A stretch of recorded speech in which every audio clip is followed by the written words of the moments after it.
I'm at the point, folks, where I don't even know what to say anymore. Things are the best they've ever been. How could this be possible?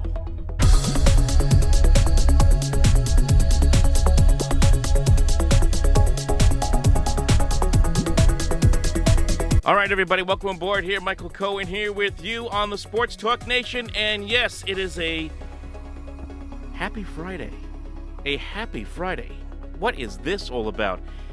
My goodness, it was. The games ended so late last night on Thursday, I couldn't record, obviously. So obviously I had to get through the whole day here on Friday.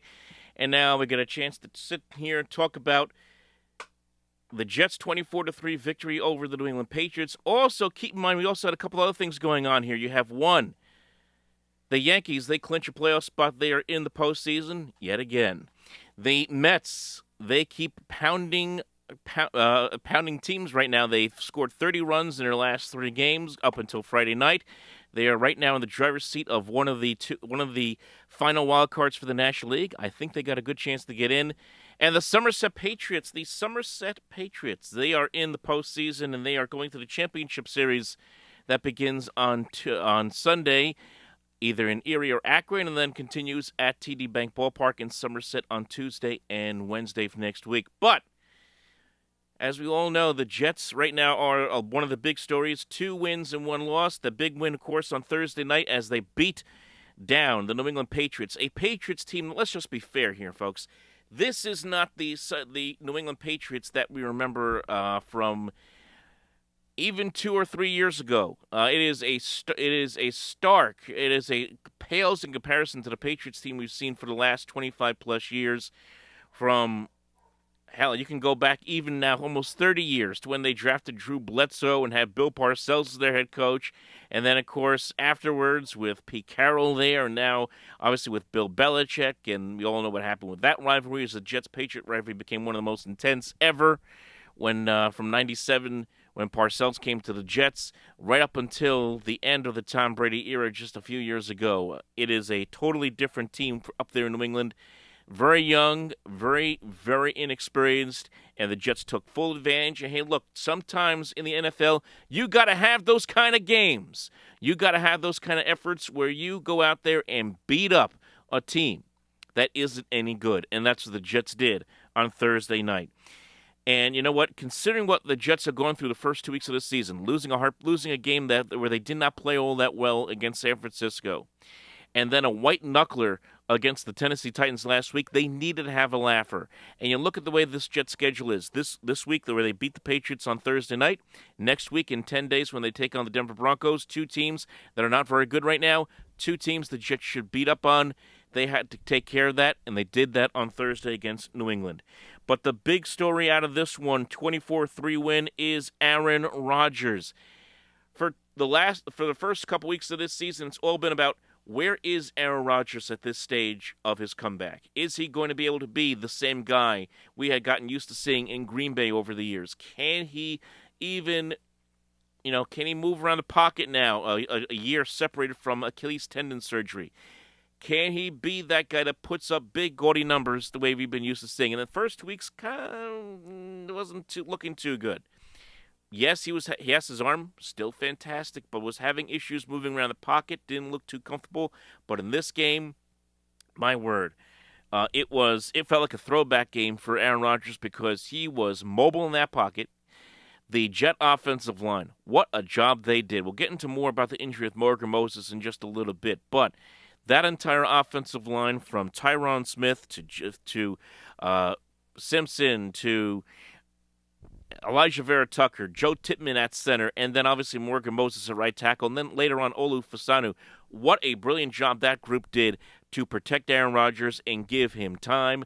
Also, what a job also out of that backfield. Something that Aaron Rodgers really never had in Green Bay, except for maybe the days with Lamont Green. To have not just 1 but 2 big-time backs in your backfield with Breece Hall and now Braylon Allen. Braylon Allen is like a thunderbolt. He's just, not even a thunderbolt. He's just like a battering ram. You got the thunderbolt with Breece Hall, But you get the batting ram with Braylon Allen. Those two guys well over 50 yards in rushing on Thursday night. Braylon Allen, 55 yards rushing on 11 carries.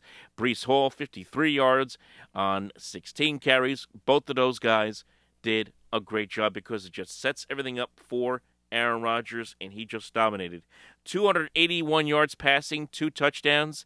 Like I said, he was mobile in the pocket. He was moving around. He was running on plays. Yes, he even ran for a couple of first downs in this game. He looked fantastic in this game.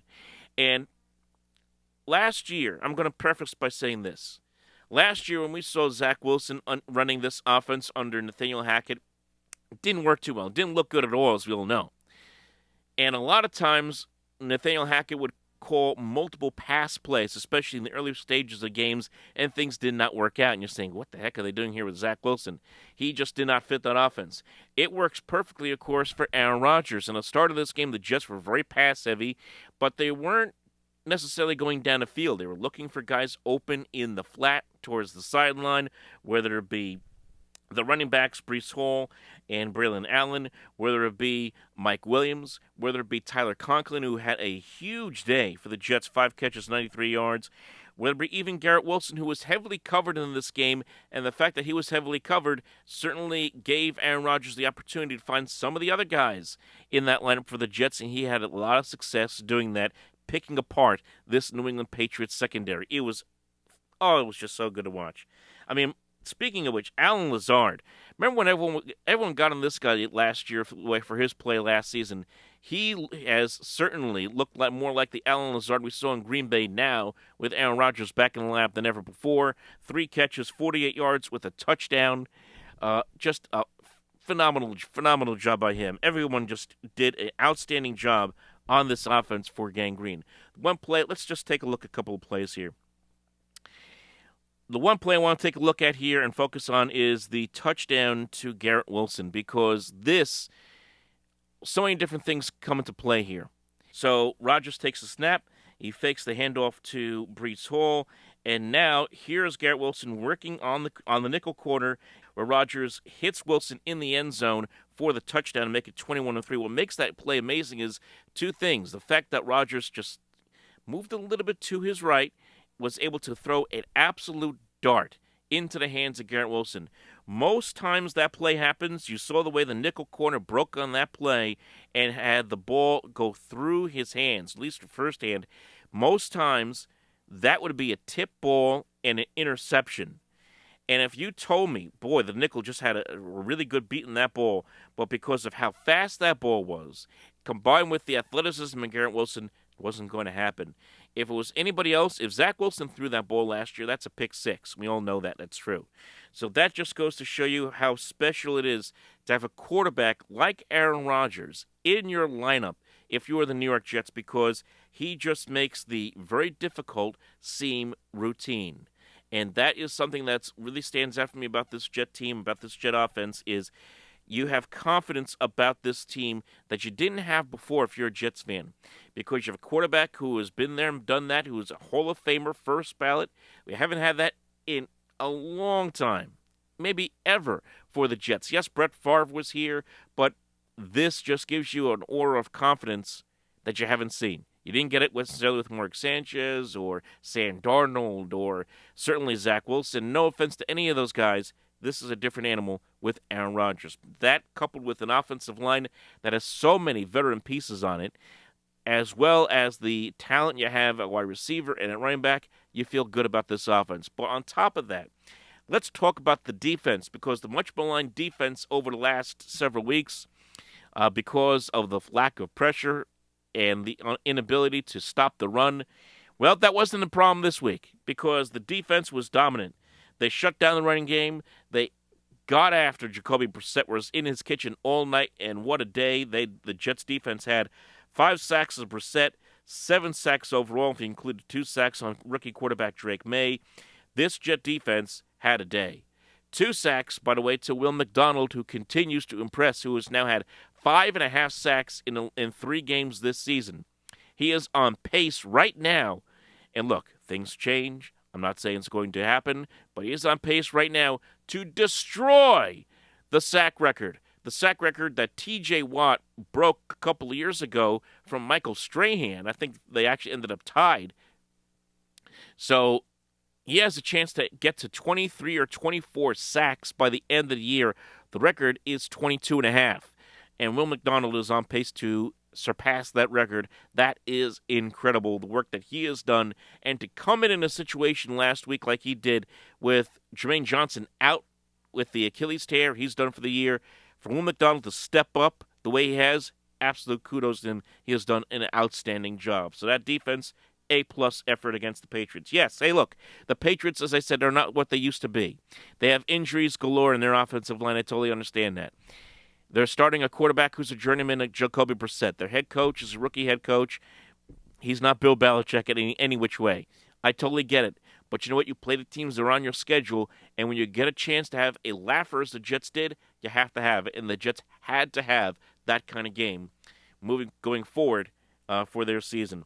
It is also interesting to note, last time the Jets were 2-1 in this kind of situation where they lost the opener and then won back-to-back games, week 2 and week 3, after losing the opener. You have to go back to 2010, and that was when they made the playoffs. And I heard that stat thrown out there on Amazon by Andrew Whitworth. A very good stat right there for the Jet fan, who has to be very, very pleased with what they saw the other night. I mean, everyone got involved in this game on Thursday. Chuck Clark, a sack, also a fumble recovery. We mentioned Will McDonald, Solomon Thomas, Tack McKinley, Leonard Taylor III. Those two guys that we saw a lot in preseason. Hey, they had half sacks as well. Man, oh man, oh man! Great effort by everybody, all involved in this Jets victory. So, a couple things here before we go. Morgan Moses, last I heard, is that it was a knee injury, but not severe enough that they feel it's going to require surgery. Thankfully, he'll only miss a couple of weeks. So that means that Olu Fusanu, who the Jets drafted smartly with their first-round pick this past April, will get the bulk of reps, you would have to imagine, at right tackle. And this is going to be his time to shine. Let's see what the rookie can do. He's had all mini camp, training camp, summer, and now 3 weeks into the regular season to learn behind some of these veteran guys. Let's see how he does. He looked good in the few minutes that he had out there in the fourth quarter on Thursday night, but now he'll get a chance to play some actual games. And again, the Jets are going to have some big games coming up with Denver coming up next week. And then the trip all the way overseas to London, England. And yes, I will be there in London, England for that game for the Jets and Minnesota Vikings. I cannot wait to. This is going to be fantastic. I cannot wait to get out there for this trip. It's going to be a lot of fun. First time in the UK. I know that sounds kind of ridiculous, but it's true. First time in the UK for me, and why not? If you're going to make it, go out there not just for the sightseeing, go out there for the Jets and the Vikings in a couple of weeks. So we got that. And also, look, after that Viking game, it gets really tough for the Jets. They got the Bills on a Monday night and the Steelers on a Sunday night. It's going to be a big stretch coming up for Gang Green in the next few weeks. Last thing. Everyone going crazy about that Robert Saleh, Aaron Rodgers exchange there in the second quarter where Saleh wanted to give him a big bear hug and Rodgers was like, no. Rodgers being, basically, you could read his lips saying that it's too early. And, he's being a quarterback who's been there and done that and who's had a lot of success, I guess, in his way. He doesn't want to celebrate too much too soon. And that's why he did that. But I'm not going to make a big deal out of it. A lot of people made a big deal out of it in the media last night. It's nothing to look at, and there's nothing to go crazy about there. It's just a competitive situation. Saleh likes to high-five and hug people whenever the Jets score touchdowns, as compared to Aaron Rodgers, who just wants to get to the sideline and get onto the next play, especially in a long season and a long game. Against a division rival.